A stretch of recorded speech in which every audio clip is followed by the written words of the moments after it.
Ciudad Viva, el paseo dominical por los sitios que conforman la histórica Ciudad de México. Ciudad Viva. Recorridos llenos de anécdotas. Ciudad Viva con Sandra Rodríguez. Una invitación a crear postales sonoras.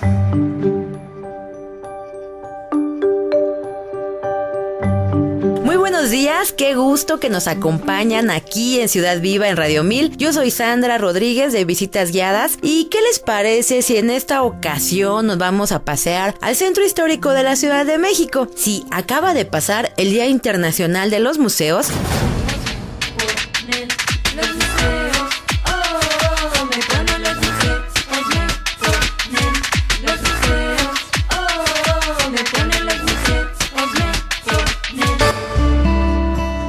Te comento que allá en el centro histórico existe una gran cantidad de lugares a visitar. Por eso hoy vamos a hacer una ruta de museos. Primero, ¿qué te parece si nos ubicamos en una pequeña plaza que se llama Plaza de la Santa Veracruz? En la Plaza de la Santa Veracruz, ubicada en Avenida Hidalgo, se ubica un museo muy importante, por cierto. Es el Museo Franz Mayer.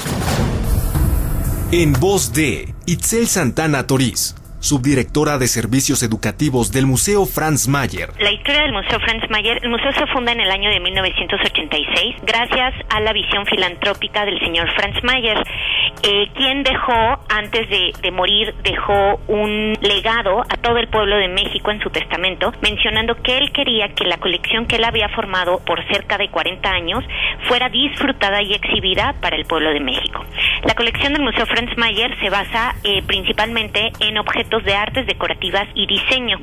Pero además de ser Franz Mayer un coleccionista de arte, también era un gran fotógrafo, le encantaban las orquídeas, y dentro del museo tenemos una biblioteca muy importante que se llama la Biblioteca Rogelio Casas Alatriste, donde se encuentran cerca de 800 Quijotes de la Mancha en distintos idiomas, cerca de 18 idiomas, ediciones, encuadernaciones y demás. Entonces es una biblioteca sumamente rica por la grandeza del libro que presenta. El museo alberga una de las más importantes colecciones de artes decorativas de México y presenta exposiciones temporales de arte, diseño y fotografía. La colección está conformada por objetos de distintas procedencias, materiales y estilos desde el siglo XVI hasta el siglo XX. Los géneros que la integran son básicamente platería, cerámica, mobiliario y textiles. A estas obras también se suman pinturas y esculturas de destacados artistas tanto europeos como mexicanos. La colección del museo es sobre artes decorativas. ¿Qué son las artes decorativas? Bueno, son todos los objetos útiles y bellos a la vez. En realidad son todos los objetos que están con nosotros día a día en nuestra vida cotidiana. Solo que la colección de Franz Mayer data del siglo XVI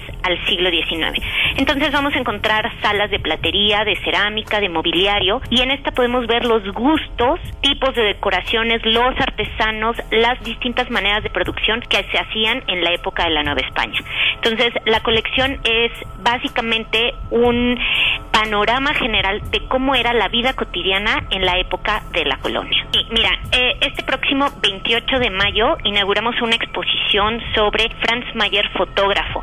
Como bien te comentaba, Franz Mayer no solo fue un coleccionista de arte, sino él recorría el país entero fotografiando tanto a las personas, las costumbres, los tipos, como también la arquitectura y los paisajes. Entonces vamos a tener esta muestra que va a estar de mayo al mes de julio, donde se presentan cerca de 100 fotografías que Franz Mayer tomó y nos da un recuento de cómo era el México de principios del siglo XX. Entonces es un panorama muy general de cómo era esta nación. También tenemos, la exposición permanente, vamos a tener la feria de museos, vamos a participar en la feria de museos que se va a dar en la explanada del Monumento a la Revolución, y también vamos a tener nuestro tradicional curso de verano sobre el tema de la ilustración. El museo se encuentra en Avenida Hidalgo número 45, en el centro histórico, frente a la Alameda Central, en la Plaza de la Santa Veracruz. Estamos entre dos iglesias, ahí se encuentra el Museo Franz Mayer ubicado. Estamos abiertos de martes a viernes de 10 a 5 de la tarde y sábados y domingos con un horario especial hasta las 7 de la noche. Nos pueden encontrar en www.franzmayer.org.mx o bien al Facebook Museo Franz Mayer o al Twitter @el_Mayer. El Museo Franz Mayer es uno de esos lugares indispensables para aquellas personas a las que les gustan las artes aplicadas. Artes aplicadas. es una expresión que surge en contraposición a la de bellas artes. Mientras que las bellas artes sirven como estímulo intelectual o sensibilidades académicas para el espectador, las artes aplicadas incorporan los ideales de la composición y la creatividad a objetos de uso diario, como una taza, una revista o un banco decorativo del parque.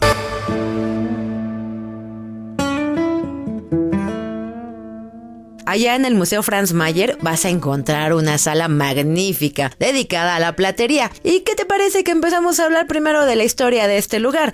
El Museo Franz Mayer se ubica en lo que fue el Hospital de San Juan de Dios. El Hospital de San Juan de Dios estuvo a cargo de Pedro López. En la época virreinal existían varios hospitales y cada uno estaba especializado en atender a un segmento definido de la población. Había hospitales para mujeres, había hospitales para varones, había hospitales para negros y había hospitales también para españoles. Entre ellos destacaba precisamente el Hospital del Espíritu Santo, allá en la calle de Isabel la Católica y en donde ahora se ubica el Casino Español de México.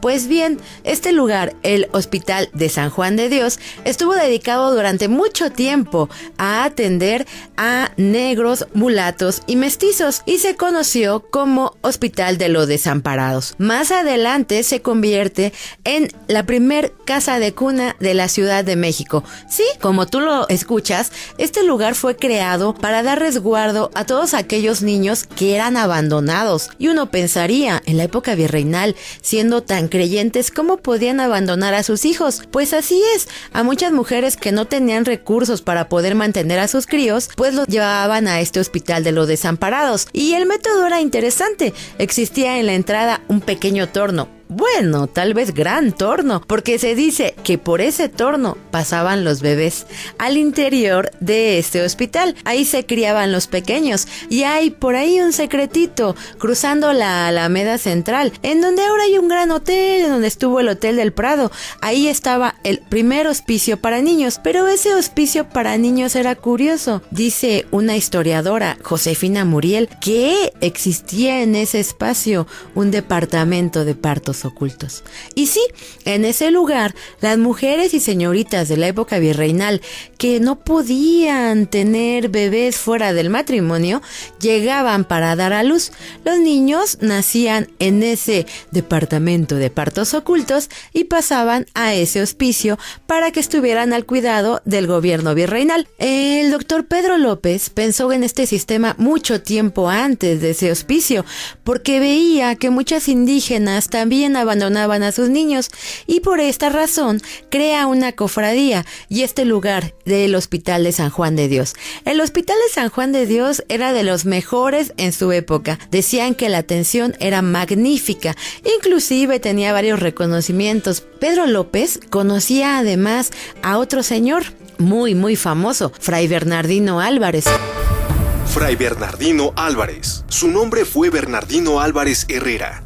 Llegó de España pocos años después de la caída de México Tenochtitlan. Su labor humanitaria comenzó con el establecimiento de la Orden de los Hipólito, siguiendo la tradición de establecer hospitales para atender a los enfermos de todas clases, impuesta por los árabes en España. Inicia su gran labor en tierras mexicanas. Su primera gran obra fue la fundación en 1566 del primer hospital dedicado exclusivamente al cuidado de los enfermos mentales en todo el Nuevo Mundo, el Hospital de San Hipólito, que se localizaba en lo que actualmente es el centro de la Ciudad de México. La labor de Fray Bernardino Álvarez no terminó ahí, sino que su gran vitalidad, entonces volcada a la filantropía, le llevó a viajar por gran parte de Mesoamérica, estableciendo hospitales desde La Habana, Cuba, hasta el puerto de Acapulco, Guerrero, pasando por San Roque en Puebla, La Concepción en Jalapa, Veracruz. La fecha y el lugar de su muerte no están claramente establecidos, pero en la actualidad existe un busto como homenaje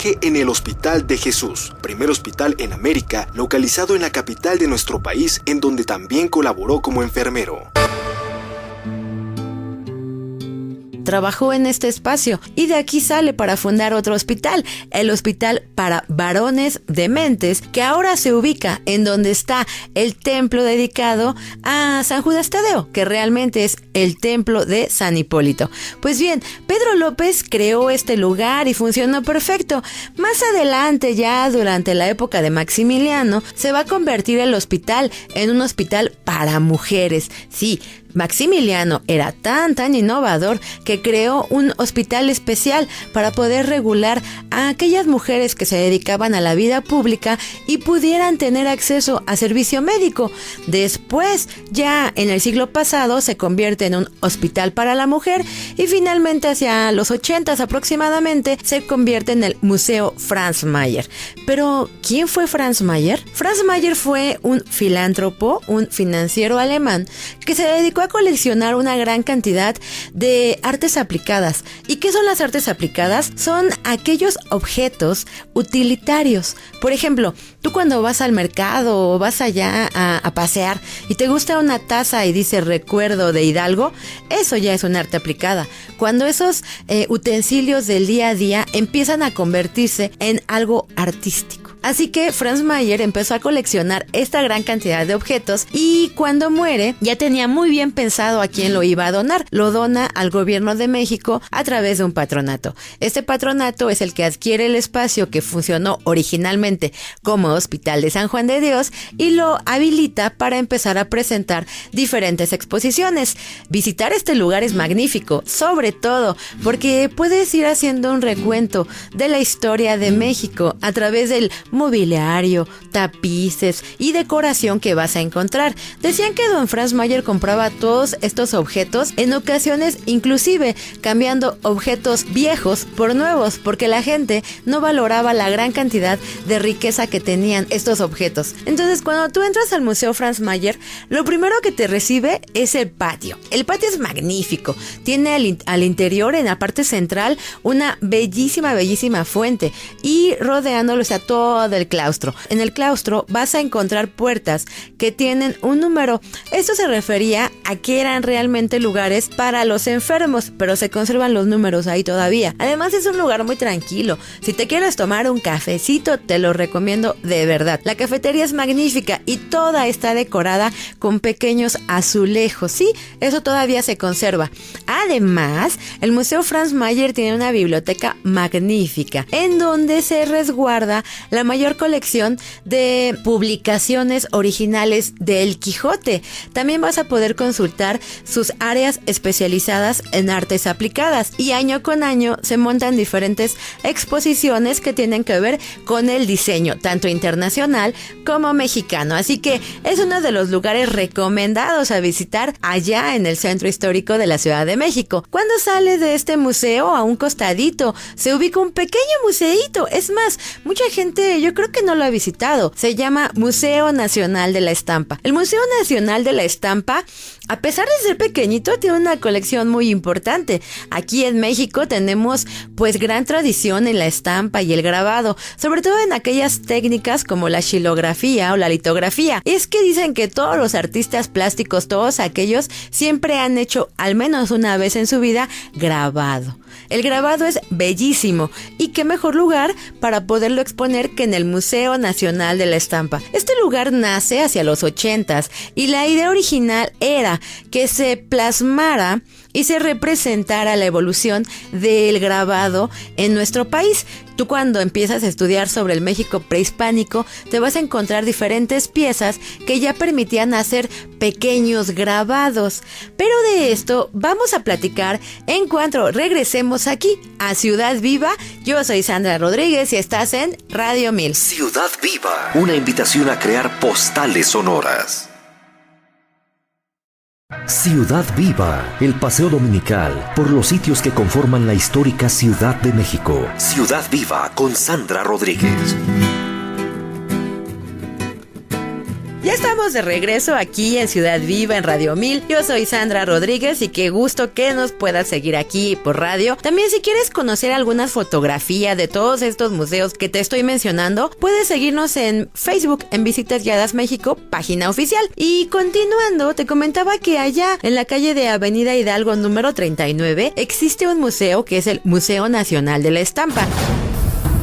En voz de Santiago Pérez Garci, director de Museo Nacional de la Estampa. Bueno, el Museo Nacional de la Estampa, que es una dependencia del Instituto Nacional de Bellas Artes, es un recinto que se creó en el año de 1986, buena medida para dar un espacio para la difusión y promoción de una de las disciplinas de mayor arraigo en la tradición de artes visuales, que es la gráfica, la estampa, pues, y por decreto presidencial se crea el Museo Nacional de la Estampa en el mes de diciembre de ese año, de 1986, y es la localización en la que estamos actualmente, que es aquí en la Plaza de la Santa Veracruz, en un inmueble finales del siglo XIX, en el Centro Histórico de la Ciudad de México.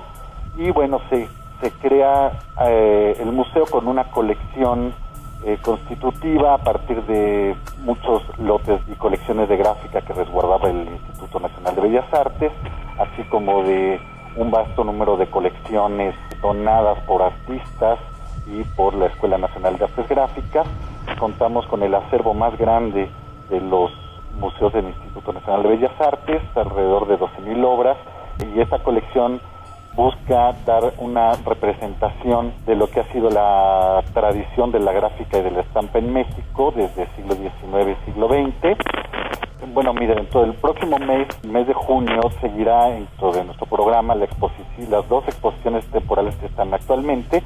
Es Fábula, que es última edición de trabajos en cuanto a gráficas del maestro Francisco Toledo. Esta exposición estará hasta el 15 de junio y es, como lo mencioné, la obra más reciente es del destacado artista oaxaqueño, en donde a partir de su interpretación de las fábulas de Sopo y de algunos otros autores, pues hizo todo un imaginario que constituyen más de 123 piezas entre estampas y grabados en placa originales, que esto constituye la exposición. Y por otro lado tenemos una muestra de carteles que se llama Mis 15 libros favoritos del Diago, que también a iniciativa del maestro Toledo fueron realizados en el Centro de Artes de San Agustín Etla en Oaxaca para conmemorar los 25 años del Instituto de Artes Gráficas de Oaxaca, que fundara el maestro Toledo en el año 1988 y que guarda una similitud en cuanto a la vocación de este Museo Nacional, por lo que el Museo Nacional de Estampa se suma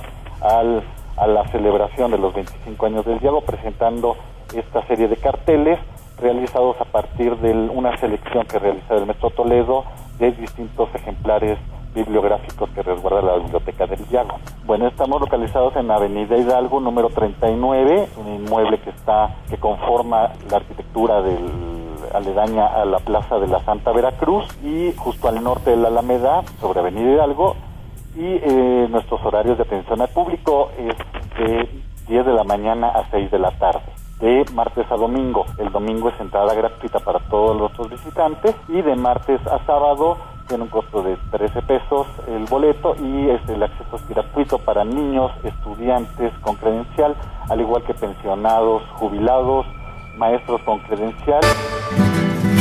Cuando tú lo ves, pues es una casa de la época del Porfiriato y está a un costado exactamente del Templo de la Santa Veracruz. Este templo fue muy famoso porque quien lo funda es don Hernán Cortés y él crea la Archicofradía de la Santa Veracruz, la que se dedicaba a dar sepultura a aquellas personas que no tenían recursos. Con el tiempo, esta Archicofradía viene a menos y la gente empieza a burlarse de ellos porque decían que como ya no había recursos, entonces sepultaban a la gente envuelta en petates, así que a ellos les decían los cofrades del petate. Bueno, eso desapareció. La iglesia es muy famosa también porque en ese espacio sepultaron a don Manuel Tolsá, además de que mucha gente la visita porque forma parte de este circuito de 7 iglesias en el centro. Lo curioso de este Museo Nacional de la Estampa es que cuando fue casa de la época de Porfirio Díaz, se dice que era una casa de citas. Qué extraño, ¿no? Ahí junto a una iglesia. Pero bueno, después de esto pasa a manos del gobierno, quien le da como función ser Museo Nacional de la Estampa. Cuando tú entras, lo que vas a encontrar actualmente son exposiciones contemporáneas. Sin embargo, este lugar tiene también grabados de José Guadalupe Posada.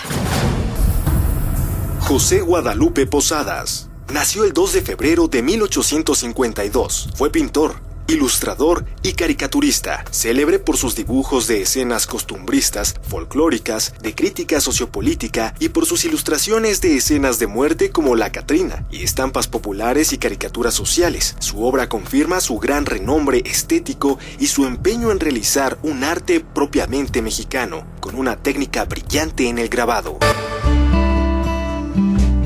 Imagínate qué valiosos son. En el espacio además tienen un taller especial en el que tú puedes tomar también la forma y algunos cursos para poder empezar a grabar y plasmar. Ahí nos dieron una visita guiada increíble y es que es muy bonito poder apreciar realmente cómo se hace un grabado, cómo utilizas las diferentes técnicas, cómo haces este grabado sobre la madera, por ejemplo, y cómo se va dando todo el proceso. Así que te invito a que lo puedas visitar a este Museo Nacional de la Estampa y que pidas que te den la visita guiada. Entintar también, poder entintar estos grabados es maravilloso. Cuando sales de este lugar, ¿qué te parece que vamos caminando allá a la Alameda Central y a un costado de la calle de Luis Mora nos ubicamos en un museo maravilloso? Ese museo se llama Museo Mural Diego Rivera. El Museo Mural Diego Rivera es uno de esos museos increíbles, sobre todo por la historia que tiene detrás de él. En este lugar originalmente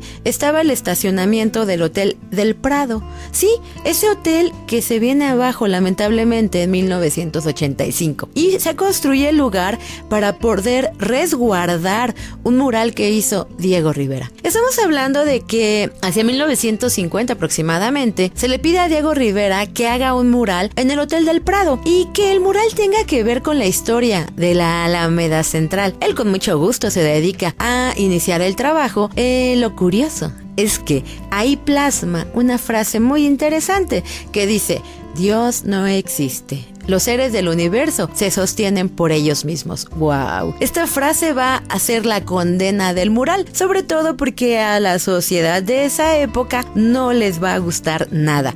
Y entonces empiezan las manifestaciones. La gente se reunía ahí en el Hotel del Prado y en una ocasión inclusive rayaron la frase y además la cara de Diego Niño que está en el centro. Esto da como resultado que el Hotel del Prado no quiera problemas y lo manda a cubrir con una cortina.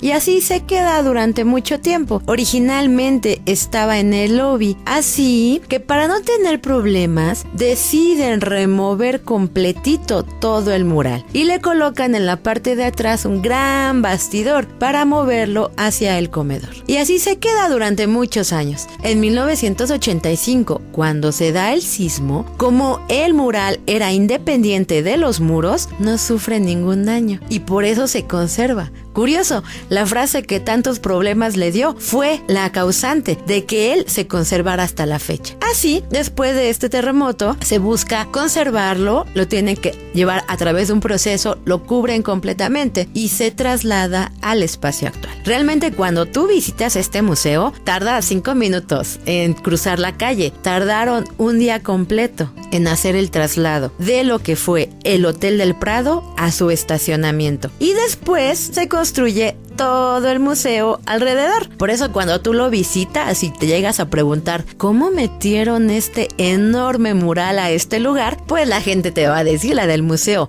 pues es que todo lo construyeron después de que llegó y así tardaron un año en poder inaugurar el lugar. Cuando ya empiezan a quitarle toda la cubierta al mural, ahí se veía increíble y maravilloso. Y este mural nos cuenta la historia de la Alameda Central. Sí, esa Alameda Central que ha sido testigo de toda la historia de nuestro país, también le tocó ver a la Inquisición, allá en la época virreinal, muy cerca de la calle ahora de Luis Mora, se encontraban los quemaderos de la Inquisición y en ese espacio se llevaban a cabo los autos de fe. Un pregonero salía ahí de la Inquisición convocando a toda la gente para que viera qué pasaba cuando estabas en contra de la Iglesia Católica. Y después se reunían muchas personas y eran testigos de estos autos de fe, en los que al final quemaban a gente. Por eso ahí se ubicaban los quemaderos de la Inquisición. Y esto Diego Rivera lo plasma. Cuando empiezas tú a visitar este lugar y empiezas a observar este mural, del lado izquierdo se ve perfecto esos quemaderos de la Inquisición y parte de esas familias que fueron juzgadas en la época virreinal. Después vas descubriendo la historia de nuestro país, desde la conquista, también la época de Sor Juana Inés de la Cruz, la época de Benito Juárez, y después hace un desglose de toda la historia hasta el México que Diego Rivera vivió. Entonces es una invitación bien interesante para que tú descubras este bellísimo mural que se llama Sueño de una tarde dominical en la Alameda Central. Después van a surgir otros murales que van a hacer homenaje a este espacio, como aquel que está en la calle de Regina y se llama Sueño de una tarde de domingo en el Callejón del Cuajo. Muy interesante, y cuyos protagonistas son todas las caricaturas de don Gabriel Vargas. Además, cuando sales de este museo, pues definitivamente te vas enamorando de esa relación entre Diego y Frida, porque en la parte central aparece Diego niño y detrás de él Frida Kahlo, quien lo está protegiendo. Es una historia de amor maravillosa que yo espero que en otro programa podamos abordar y platicar de cómo era su relación y todo lo que ellos dos se apoyaron. Además, en este museo vas a encontrar de vez en vez exposiciones que tienen que ver con grandes muralistas, también con diferentes técnicas, por ejemplo, y además te dan talleres también sobre cómo hacer murales. Yo recuerdo que hace como 15 años tú podías visitar este espacio y a las 12 del día te daban una descripción audiovisual acompañada con diferentes proyectores. De hecho, eran muy sencillos, eran unas proyecciones solamente de luz en diferentes segmentos de este magnífico mural, y te iban contando, y te iba hablando Diego, y te iba hablando Frida, y te contaban todo lo que había alrededor de él, cómo era ese México que él recordaba, cómo eran los niños que entraban a la Alameda, y ahí nos quedamos con ese recuerdo de este maravilloso museo, de este maravilloso mural de Sueño de una tarde dominical en la Alameda Central. Cuando salimos de esta Alameda Central, que ha sido testigo de muchos pasajes de la historia mexicana, ¿qué te parece si caminamos sobre toda Avenida Juárez y vamos a llegar a otro de los museos muy interesantes aquí en el centro histórico? Nos vamos hacia la calle de Tacuba y nos encontramos primero con el Palacio Postal. En el Palacio Postal se ubica el Museo Postal, del que vamos a hablar en cuanto regresemos. Ciudad Viva. Recorridos llenos de anécdotas. Ciudad Viva. Ciudad Viva. Recorridos llenos de anécdotas. Ciudad Viva con Sandra Rodríguez.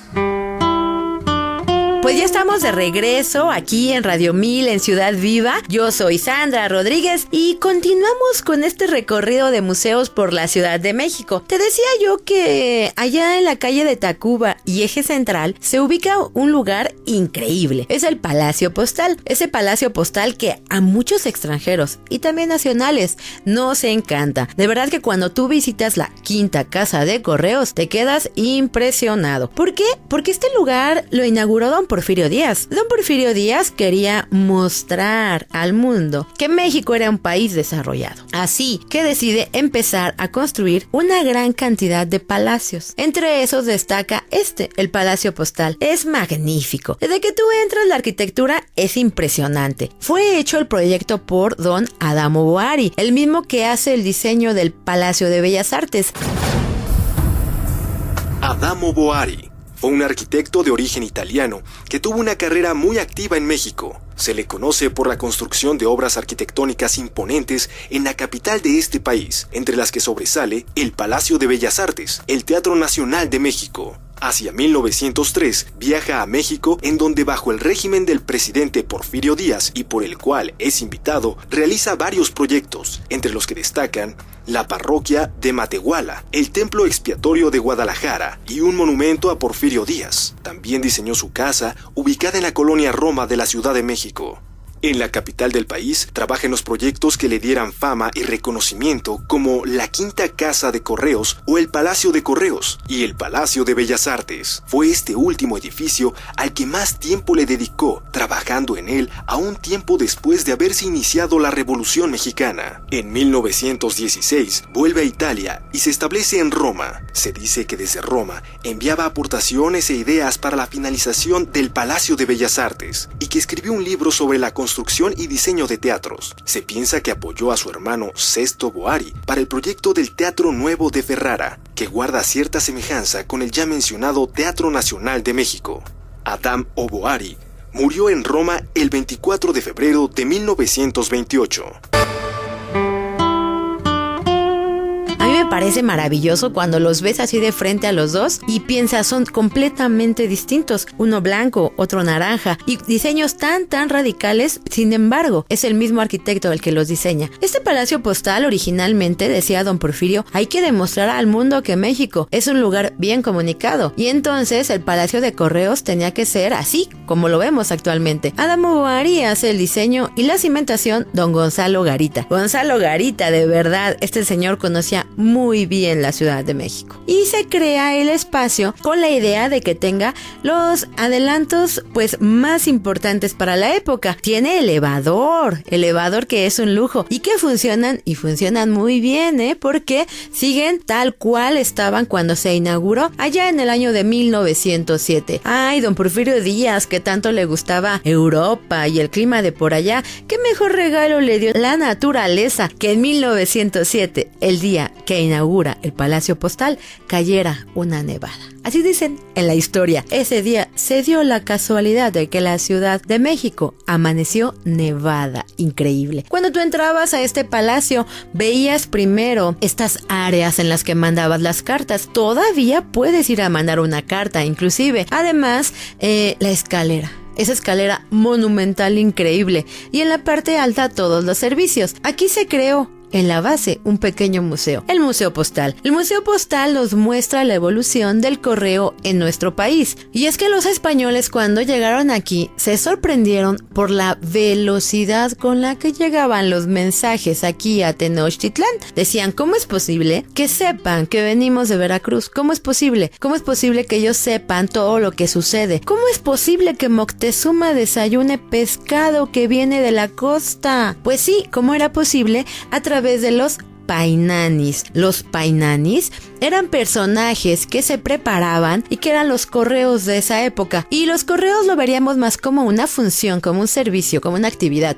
Entonces, a los painanis se les formaba en las escuelas y se les enseñaba primero geografía, bueno, en ese momento, ¿no? De México prehispánico. Tenían que conocer los caminos perfectamente, cómo llegar a través de ellos. Tenían que ser gente que podía conocer las estrellas, su ubicación. Además, tenían que tener una excelente condición física, porque corrían. Los painanis, el servicio era el siguiente. Era un sistema de postas en las que salían de la costa con mensajes diferentes y a través de estos painanis, un painani corría una determinada área, llegaba y entregaba su mensaje a otro painani y así como una carrera de relevos. Entonces, al final, en muy poco tiempo, llegaban las noticias a México Tenochtitlán y eso funcionaba para traer pescado, este sistema de postas. Y este sistema lo retoman los españoles. Ellos son los que empiezan a utilizar las rutas que ya se habían establecido en el México prehispánico. Cuando tú visitas el museo, vas a encontrar una pequeña escultura dedicada a un painani. Además,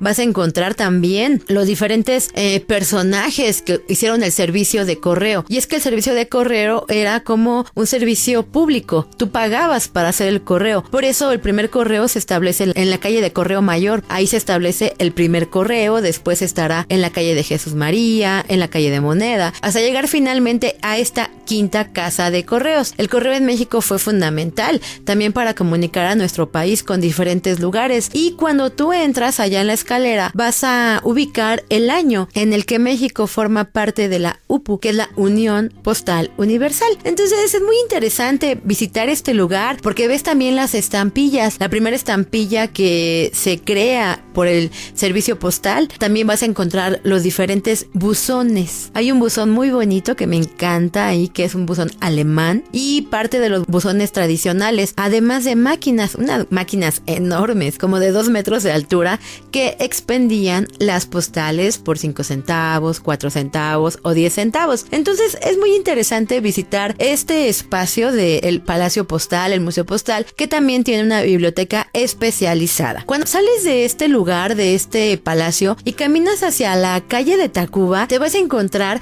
con el Museo Nacional de Arte. En voz de Ricardo Trujillo Vega, subdirector de comunicación del Museo Nacional de Arte. El Museo Nacional de Arte en realidad es un recinto muy joven, cumplió este año 32 años de funciones como museo. El edificio tiene poco más de 100 años de haberse construido y se construyó para una Secretaría de Estado, la Secretaría de Comunicaciones y Obra Pública. Entonces estas eran sus oficinas y a partir de 1982 empezó a funcionar ya como el Museo Nacional de Arte. Mira, el objetivo principal es el resguardo y la difusión de su acervo y por supuesto la preservación del mismo. El acervo se compone por más de 3,000 piezas, todas ellas son representativas del arte nacional, es decir, en este museo el público encontrará lo mejor del arte mexicano. Nuestra colección permanente así lo dicta y tiene el nombre de 5 siglos de arte mexicano. Hay infinidad de artistas las que tenemos aquí. Los más representativos por supuesto son Diego Rivera, Adolfo Besmogart, José María Velasco, Siqueiros, Orozco, en fin, toda la gama de artistas mexicanos que muchos conocemos, ¿no? Félix Parra, en fin, el público conocerá a lo más destacado de el arte nacional en el Museo Nacional de Arte. Nosotros estamos ubicados en Tacuba 8, en el centro histórico, a unos pasos del eje central Lázaro Cárdenas. Los horarios son de martes a domingo, de 10 de la mañana a 5:30 de la tarde. Estamos abiertos en este horario y los únicos días que cerramos son el 1 de enero y 25 de diciembre. El costo de acceso es de 38 pesos, pero tenemos descuentos con acceso gratuito para estudiantes, maestros, personas adscritas al INAPAM, jubilados, pensionados, con su credencial vigente, y los domingos son de entrada libre. Este museo también tiene su historia bien interesante. En este espacio se encontraba originalmente el Hospital de San Andrés, y en el Hospital de San Andrés después se convierte ya en un hospital general. Cuando se derrumba, se crea la Secretaría de Comunicaciones y Obras Públicas, y esta Secretaría de Comunicaciones y Obras Públicas se va a convertir más adelante, ya hacia 1986 aproximadamente, en el Museo Nacional de Arte. La idea del Museo Nacional de Arte era mostrar el arte mexicano que se ha ido desarrollando a lo largo del tiempo, desde la época virreinal hasta 1950 aproximadamente. Ellos tienen obra de Diego Rivera, pero de Diego Rivera cubista. Eso a mí me sorprende. Cuando empiezas a ver también alguna obra pues muy distinta de un Diego Rivera que hace paisaje, que hace obra en caballete. También tienen obra de Angelina Beloff, la esposa de Diego Rivera, la primera esposa, ¿verdad? Este señor se casó 3 veces. Entonces vas descubriendo un México diferente. ¿Tú te acuerdas de la Pinacoteca Virreinal? Allá, muy cerca del Museo Mural Diego Rivera, estaba la Pinacoteca Virreinal, y toda la obra que estaba en este espacio pasa a formar parte del Museo Nacional de Arte. Por eso hacia el 2002 se hace una reforma total a este museo. Yo te invito de verdad a que lo visites porque ha cambiado radicalmente. Ahora primero, luego que entras, encuentras una sala dedicada a todos los curadores, a la gente que hace el trabajo detrás de las exposiciones y aquellas personas que montan las exposiciones como tal. Toda la gente que tiene que dedicarse a crear todo este guión museográfico y crear esas exposiciones que nos encantan. Después vas a encontrar salas dedicadas al arte desde la época de la Academia de San Carlos, pasando por obra de los diferentes pintores, de los Echaveivia, Echaveorio, también de toda la dinastía de los Juárez, viendo las técnicas de verdad de una academia como tal, hasta ya la época actual, buscando ya un moralismo mexicano, una identidad nacional, viendo artistas como Orozco, Siqueiros y Diego Rivera, y creando nuevos conceptos. El Museo Nacional de Arte además ofrece a los visitantes actividades diversas. Tiene una que me gusta mucho que se llama Una Cana al Arte. Y una cana al arte es para la gente a la que le gusta visitar estos lugares, la hacen todos los jueves, y es para la gente que ya está jubilada o pensionada y quiere conocer esos espacios de la mano de un guía que te va contando todo lo que representa cada una de las obras. Me ha tocado asistir a esta actividad en alguna ocasión, me invitaron y me gustó mucho porque tú puedes estar viendo una sola obra de arte y empezar y quedarte ahí cerca de media hora contemplando cada uno de los detalles. También en este espacio vas a encontrar el Museo del Telégrafo, y el Museo del Telégrafo es uno de esos secretos del centro histórico de los que vamos a hablar en cuanto regresemos. Yo soy Sandra Rodríguez y estás en Ciudad Viva en Radio 1000. Ciudad Viva. Recorridos llenos de anécdotas. Ciudad Viva. Ciudad Viva.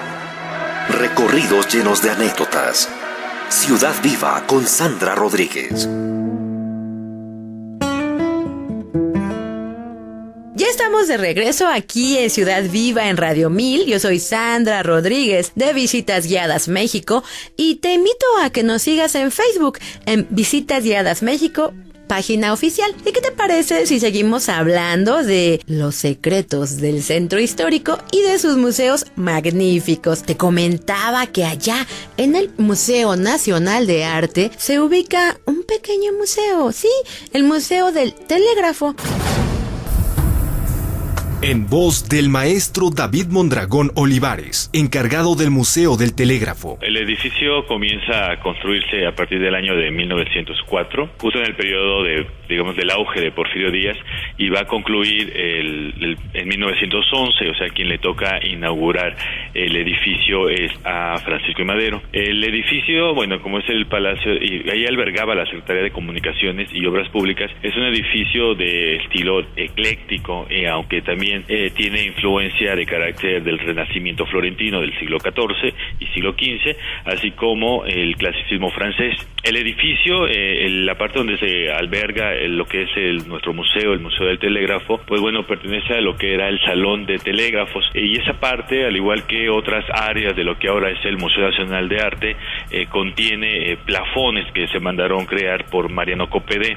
Mariano Copedé fue un artesano, un artista florentino, que bueno, que desde Florencia manda los bocetos y en algún momento tiene que venir a México junto con sus hijos, pues para armar todo, ahora sí que el Palacio de Comunicaciones, toda la decoración, incluso la parte de las puertas, y bueno, termina aquí siendo una parte, digamos que relevante, donde nos encontramos porque era la zona donde entraba el público a pie, o sea, era la parte que se diseña para pues mandar los telégrafos, y bueno, esto funciona hasta la década de los 90 del siglo pasado. En voz de Antonia Guillermina Sánchez Rivera, encargada del Museo del Telégrafo. El museo es un proyecto que empieza desde los años 50 y se va a concretar en el año 2000 en hacer un museo de sitio que cuente la historia de las telecomunicaciones en México, del telégrafo al internet, porque se termina la exposición en el año 2000. El museo ofrece diferentes colecciones, nos habla del telégrafo electromagnético, que es el primer medio de comunicación a distancia que existió en el mundo, que llega a nuestro país en 1851. Va a permitir que México esté comunicado no nada más dentro del territorio nacional, sino que a partir de 1897 se cuenta con comunicaciones internacionales. ¿Cuál es la importancia del museo? Nos cuenta el proceso de las telecomunicaciones, lo que nos ha llevado del telégrafo electromagnético al internet, a las nuevas tecnologías, incluso la radio no podía existir sin haber existido antes el telégrafo electromagnético, que es lo que inicia en el hombre el interés por comunicarse a distancia, y uno de los del proceso de esa comunicación es precisamente la radio. Sí, el museo participa en el programa Noche de Museos, apertura el último miércoles de cada mes, de 7 a 10 de la noche. Tenemos por lo regular visitas guiadas, estamos por programar conciertos, algunas otras actividades. Participamos en la promoción nacional de verano, que este año va a iniciar el 20 de julio. Esta promoción es súper interesante porque es una oferta cultural para los niños, prácticamente 6 a 12 años, en el que muchas veces participamos más de 300 museos a nivel nacional, y nuestro interés es proporcionar una actividad gratuita para los niños durante el verano y no estén nada más en casa viendo la tele. Los horarios son de martes a domingo, aperturamos a las 10 de la mañana y cerramos a las 7:30. Nuestros costos son gratuitos y estamos ubicados en la calle Tacuba número 8, en Colonia Centro, en la delegación Cuauhtémoc. Estamos dentro del antiguo Palacio de Comunicaciones y Obras Públicas, hoy mejor conocido como MUNAL, y nuestro acceso es por la calle de Callejón Xicotenca. Estamos casi enfrente de lo que era antes el Senado. En esa calle estamos ahí.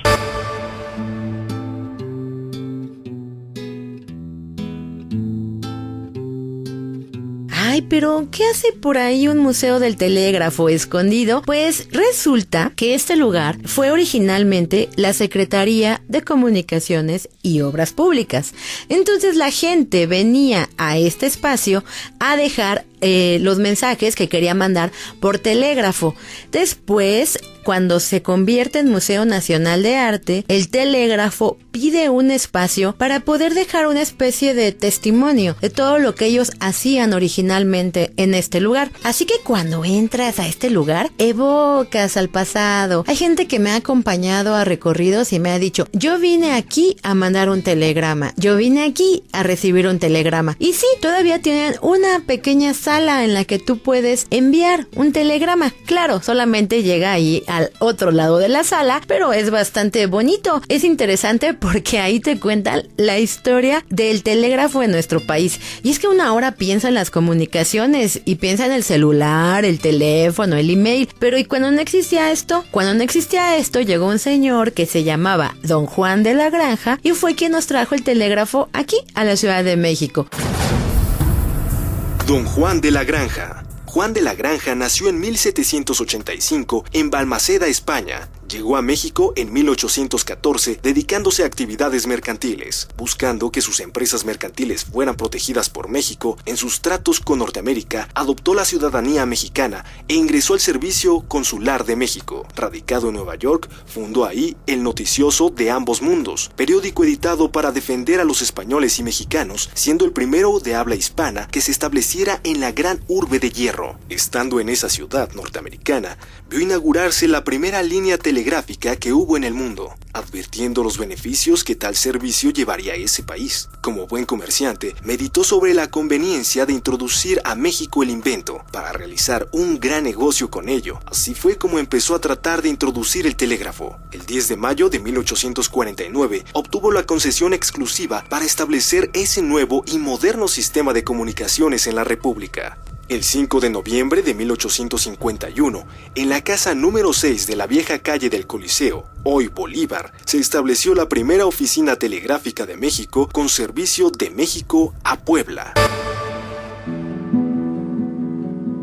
Pues bien, el telégrafo era muy importante porque a través de él se podían enviar mensajes y conocer una gran cantidad de noticias. Allá decían que don Porfirio Díaz era muy moderno, pero él no quería utilizar el teléfono. Él decía que lo mejor era el telégrafo. Así se va conservando este sistema que ya ha quedado en desuso. Sin embargo, la clave Morse, mucha gente la recuerda. En este espacio es increíble cuando lo visitas porque ves un telégrafo móvil que mide cerca de 1.5 metros y debe de pesar muchísimo, que la gente en las batallas hacia 1850 las andaba cargando ese telégrafo móvil, ¿no? Y ahora dice, bueno, uno en su celularcito pequeñito. Es muy interesante cómo han ido cambiando las telecomunicaciones. Además te plasman diferentes mamparas en donde te hablan de la historia y cómo México también empieza a innovar y surge la primera transmisión a color aquí de la Ciudad de México. Tienes que visitar este lugar. De verdad vale la pena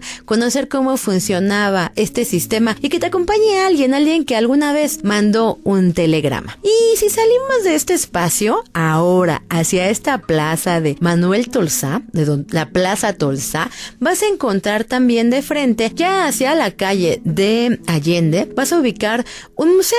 Un gran museo que se llama Museo Interactivo de Economía, el MIDE. El MIDE originalmente fue un hospital, el Hospital de Betlemitas. Y estos betlemitas eran muy exigentes, se dedicaban a cuidar enfermos y a educar niños. Y ahí decían que, una frase que me decían mucho en la primaria, ¿no? Que la letra con sangre entra. Porque los papás decían, y mis hijos tienen que aprender y aprender bien, así que los voy a mandar aquí a que estudien. Y la gente era muy exigente, estos betlemitas betlemitas, tan exigentes que cuando llegó el nuevo sistema de educación lancasteriana, en donde ya no había golpes y todos se ayudaban, los papás empezaron a sacar a sus niños de ese colegio porque decían, no, si no hay disciplina no aprenden los niños. Este espacio betlemitas después se convierte en una vecindad. En ese lugar se hicieron obras para restaurarlo, quitaron más de 20 capas de pintura. Imagínense lo que es esto. Entonces el Banco de México toma el espacio, lo convierte en el Museo Interactivo de Economía. Tienes que visitarlo.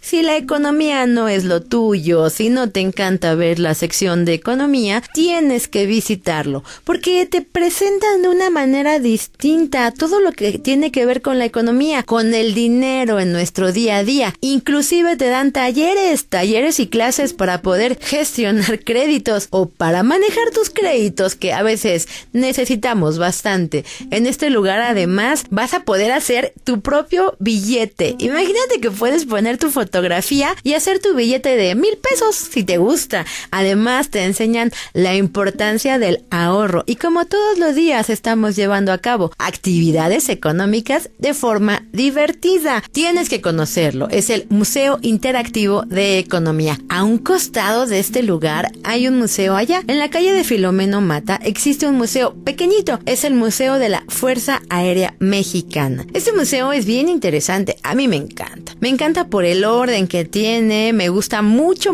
cómo está todo acomodado, cómo están las diferentes salas. Es un espacio pequeñito. De hecho, es una pequeña capilla. Originalmente, esta capilla pasa a manos del ejército y ellos lo convierten ya en el Museo del Ejército y la Fuerza Aérea Mexicana. Aquí vas a encontrar cerca de 6 salas en las que se habla de la actividad del ejército en México, pero desde la época prehispánica, no como ejército, obviamente, sino cómo estaban armados estos guerreros águila, estos guerreros jaguar, el armamento que utilizaban, cómo eran su ropa. Ellos no tenían, por ejemplo, no tenían cotas de malla, que eran estas que se ponían encima, sino que ellos utilizaban unos chalecos que se hacían con algodón y con un tejido muy cerrado, lo que les protegía el cuerpo, y que después lo utilizan los españoles, porque si eran de algodón, un tejido muy cerrado y muy ligero, te va a permitir poder luchar. Así en ese museo tú vas a encontrar guías que son especialistas y te van hablando de todo, desde cómo se utilizaban las armas, esas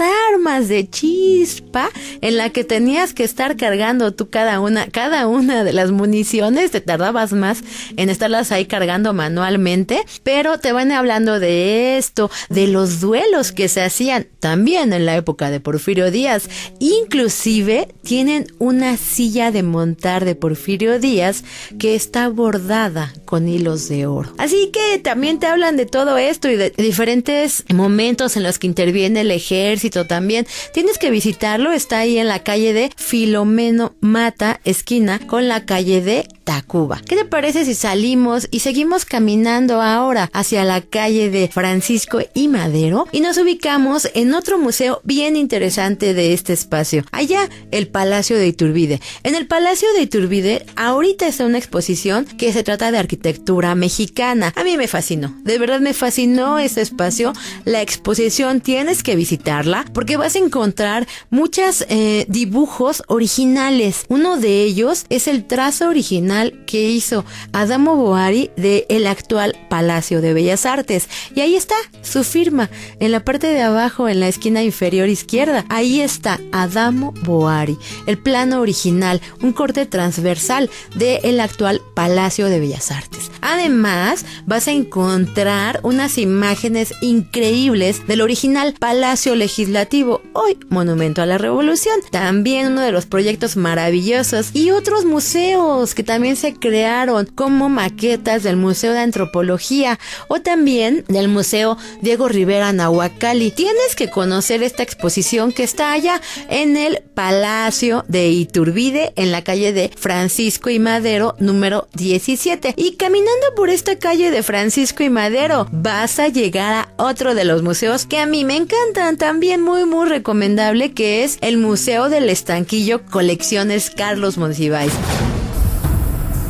En voz de Aldo Sánchez, coordinador de difusión y relaciones públicas del Museo del Estanquillo. Mira, el Museo del Estanquillo se abrió en 2006 para albergar la colección que a lo largo de 40 años formó Carlos Monsiváis. Carlos Monsiváis, como sabes, pues es un personaje fundamental en la cultura del México contemporáneo, ¿no? No solamente un gran ensayista, sino pues era el cronista de la ciudad, también pues un gran intelectual, crítico, pues literario, de cine, un gran apasionado por la música de diferentes géneros, ¿no? O sea, que iban desde el bolero mexicano y cubano hasta el gospel de Harlem, por ejemplo, ¿no? Y entonces a lo largo de 40 años Monsiváis pues se dedicó a coleccionar, y esa colección, que ahora asciende a más de 11,000 piezas, pues ahora están resguardadas en el Museo del Estanquillo. Te puedo decir que la colección del museo es francamente tan fascinante como la obra literaria misma de Monsiváis, ¿no? Pues se llama el museo se llama El Estanquillo porque él escogió el nombre porque establece una similitud entre lo diverso que resulta la colección, que van desde fotografías contemporáneas, por ejemplo, hasta documentos históricos del siglo XIX, ¿no? O sea, es una colección que tiene todo tipo de obras de arte, de objetos, de documentos, de curiosidades, y establece esta comparación con los estanquillos, que son estas tiendas que tuvieron, digamos, su auge en el siglo XIX, en donde pues, uno puede encontrar absolutamente de todo, ¿no? Es una colección muy diversa, y esa diversidad se ve reflejada en las exposiciones que se presentan aquí, ¿no? Este miércoles 28 a las 7 de la noche invitamos a toda la gente a que venga a la inauguración de una exposición que será muy importante, tan importante como todas las que se han presentado aquí, pero esta tiene una carga muy especial por diferentes razones que ahorita contaré. La exposición se titula Así somos, Andrés Audifred y su México, caricatura costumbrista del siglo XX. Entonces, esta exposición tiene pues dos cosas muy importantes. Una, que es parte del rescate de este caricaturista que fue muy popular y muy querido entre el público lector a lo largo de las décadas que él estuvo trabajando, que fueron las décadas 20, 30, 40 y toda la de los 50. Entonces 4 décadas en las que él publicaba muchísimo y era pues muy querido, era una figura muy popular, ¿no? Y que quedó en el olvido. Entonces ahora pues el curador, que es Rafael Barajas, el Fisgón, monero, él está curando la exposición, y entonces se trata de rescatar los tesoros que hay de este gran caricaturista. Es una exposición muy grande, con más de 350 piezas, en donde se va a presentar la obra de Audifred y también la obra de contemporáneos suyos, ¿no? Contemporáneos como Ernesto García Cabral, como Antonio Arias Bernal, Rafael Freire, y también algunos predecesores como pues, Claudio Linati y José Guadalupe Posada, ¿no? El museo abre de miércoles a lunes. Somos de los pocos museos que están abiertos los lunes, cuando normalmente todo el mundo cierra. El Museo del Estanquillo está abierto. Y abrimos de 10 de la mañana a 6 de la tarde, como te decía, pues absolutamente gratis, y está justo en la esquina de Isabela Católica y Madero, pues en una de las esquinas más emblemáticas de la ciudad, en este impresionante edificio que se llama La Esmeralda, ¿no? Un edificio que fue construido en el siglo XIX para hacer una joyería, que ahora pues orgullosamente ocupa el Museo del Estanquillo. Tiene una cantidad tremenda de obras que puedes tú visitar en este Museo del Estanquillo. Y en alguna ocasión, yo creo que más adelante, vamos a hablar más a fondo de este espacio. Qué gusto que nos acompañaste aquí en Ciudad Viva, en Radio 1000. Muchas gracias a nuestra productora, que es Fátima Navarrete. Yo soy Sandra Rodríguez y te invito a que nos sigas escuchando el próximo domingo de 9 a 10 de la mañana, aquí en Ciudad Viva, en Radio 1000. Ciudad Viva.